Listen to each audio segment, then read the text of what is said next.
ನಾನು ಹಿಂದೂ ಇಂದ ಮುಸಲ್ಮಾನಿಗೆ ಕನ್ವರ್ಟ್ ಆಗಿದ್ದೀನಿ ಅಂತ ಇಟ್ಕೊಳ್ಳೋಣ. ನಾನು ಆಗಲ್ಲ. ಉದಾಹರಣೆಗೆ ಹೇಳ್ತಾ ಇದ್ದೀನಿ. ನೀವು ಆಗಿದ್ದೀರಿ ಅಂತ ಕ್ರಿಶ್ಚಿಯಾನಿಟಿ ನಾವು ಆಗಲ್ಲ ಇಟ್ಕೊಳ್ಳಿ ಅಂತ ಇಟ್ಕೊಳ್ಳೋಣ. ಹಂಗೆ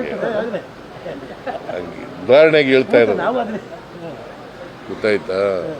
ಹಾಗಾದ್ರೆ ನಾನು ಇನ್ನು ಮುಂದೆ ಕ್ರಿಶ್ಚಿಯಾನಿಟಿ ಅಲ್ವಾ, ಕ್ರಿಶ್ಚಿಯನ್ ಅಲ್ವಾ? ಹಂಗೆ ಈಗ ನಾವು ಕನ್ವರ್ಷನ್ ಆಗೋದು ಬೇಡ ಅಂತ ಹೇಳಿದ್ರು ಕೂಡ ಕೆಲವರು ವ್ಯವಸ್ಥೆಯ ಪರಿಣಾಮವಾಗಿ ಕನ್ವರ್ಷನ್ ಆಗಿಬಿಡ್ತಾರೆ. ನಮ್ಮ ಸಮಾಜದಲ್ಲಿ, ಹಿಂದೂ ಸಮಾಜದಲ್ಲಿ ಎಲ್ಲರೂ ಸಮಾನತೆ ಇದ್ದಿದ್ರೆ ಯಾಕೆ ಕನ್ವರ್ಷನ್ ಆಗ್ತಾರೆ?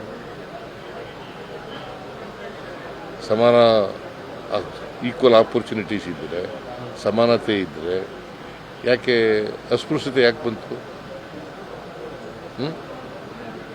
ನಾವು ಹುಟ್ಟಾಕಿದ್ವಾ? ಮುಸ್ಲಿಂ ಕ್ರಿಶ್ಚಿಯನ್ ಅಲ್ಲೂ ಇದೆ ಅಂತ ಹೇಳಿದಾರೆ, ಅಸಮಾನತೆ ಅಲ್ಲೂ ಇದೆ. ನಾನು ಎಲ್ಲೇ ಇರಲಪ್ಪ,